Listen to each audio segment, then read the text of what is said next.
Good day mga boss, and another buyer na naman tayo dito sa ating 2022 model na Mitsubishi L300. Bali dual aircon na to guys. Ayan, 2022 model to mga boss Tapos ang presyo lang nito sa mga cash buyer guys is nasa 520,000. Yes po, 520,000 lang yun. Napakamura guys kasi pag mga 2022 model is ng mga bintahan 700 plus. Tapos kung sa brand new, ang brand new man ito nasa mga 1.1 million plus sabihin na natin. Okay. Ito guys, ang mga nasa ano lang to nagamit. Siguro mga 3 years, ganun. 2 years mahigit kasi 2022 model naman siya. Okay. Ayan.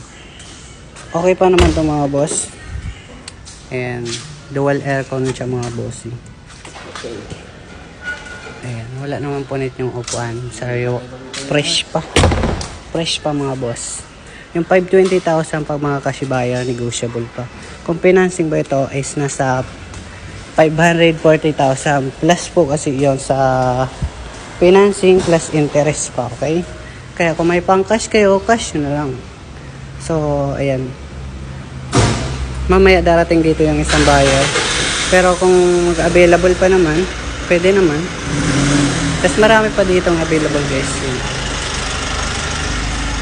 Marami pang available dito mga boss. Comment na lang po kayo para sa mga next vlog natin. Meron tayo ditong bago na Mitsubishi Montero Sport mga boss. Napakasariwa. 2023 model to mga boss. Yun, siguro mga nasa 1 million. Okay? Mga negotiable pa naman. Dalawa naman yung Montero natin.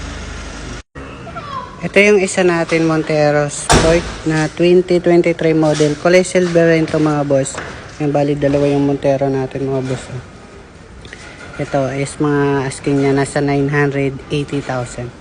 Tapos dito meron tayong mga iba pa. MUX, Ford Everest, Sporttuner at marami pang iba. Okay.